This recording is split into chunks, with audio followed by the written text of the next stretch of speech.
So the other day I got an email that said, Kate, I love the sound of everything that you're about, but I just feel that I should be able to quit drinking on my own. I'm ashamed that I can't seem to get my act together and stop by myself. And when I read that email, I thought, yes, I really get that, because I really do. And if you have a difficult relationship with alcohol, if you are trying to quit or you're thinking about it, there are two things that might potentially create quite a lot of shame. First, there's the fact that you're drinking too much and what you think that means or says about you. Then there's the shame of trying to change and not being able to do it. It's like a double whammy. So if you drink too much and you can't change when you try to change, what on earth does that say about you? Well, let me tell you, it actually says nothing at all. Really, nothing.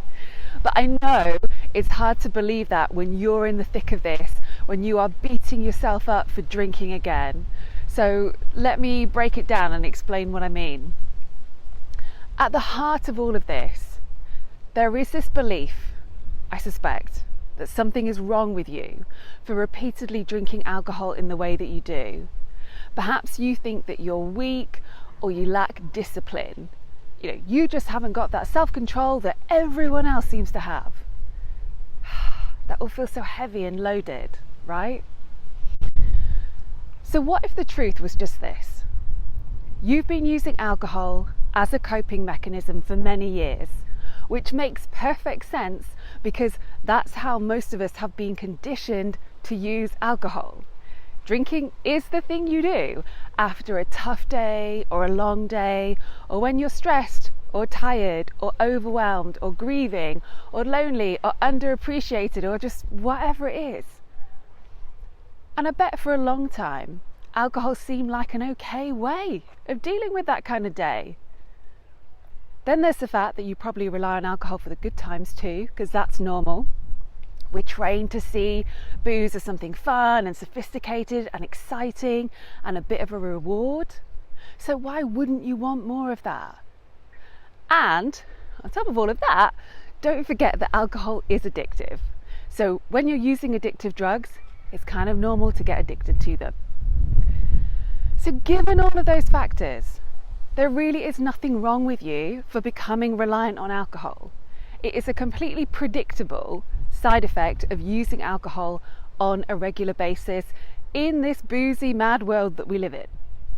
It's just that now you've got to the point where the side effects of using alcohol for everything that I've just talked about have become too great, too costly. So you're looking at changing things up. Now you tell me, what is so shameful about that? What is shameful about being smart and self-aware and wanting a better quality of life for yourself and having standards and saying, actually, alcohol is becoming more of a hindrance than a help for me. I think it might be time for me to make some changes, make some upgrades by letting go of alcohol. There are lots and lots of things that we do for a time in life, and then we get to a point where we say, yeah, you know what? This just isn't really working for me anymore. So there is nothing wrong with you. You just have a coping mechanism that's no longer serving you. And if you can just remember that, things will get a lot easier. Because then it becomes a question of, okay, do I want to make this change happen on my own? Given that I've been drinking for a long time, I probably have some ingrained habits and patterns. So do I have the skills I need to change? Can I figure this out on my own? Or do I want to make this change happen in a quicker and easier way by getting some help? The best time to bring in outside help, in my opinion, is when you've had a good go at this yourself and you just keep getting stuck. Or you're finding it hard and you're wondering if you're kind of missing something. Those are the things to pay attention to, because I can guarantee you, you will be overlooking something that could make all of this so much easier.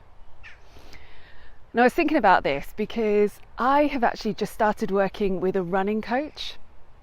So I'm training for a race, but I have had a few injuries recently, and I don't know, running just feels a lot harder than it used to be.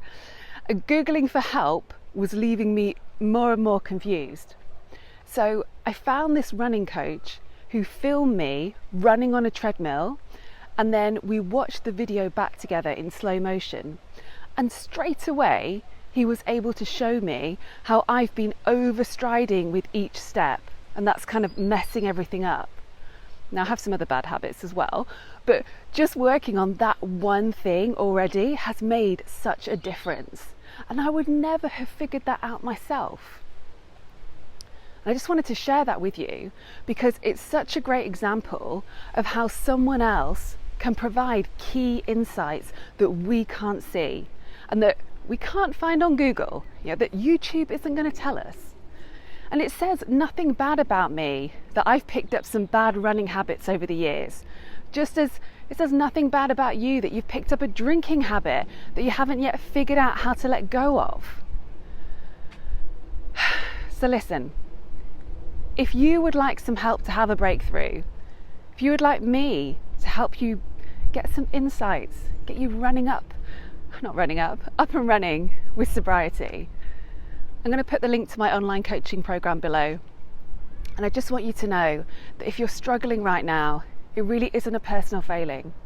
It's just that there's something that you're doing or you're thinking that's tripping you up and making things really hard work. And it is very tough for you to figure out what that is because you are right in the thick of it. You're right in the thick of it. So that's what I've got for you today. Have a think about that. Know that there's nothing wrong with you. And I hope you have a great week ahead.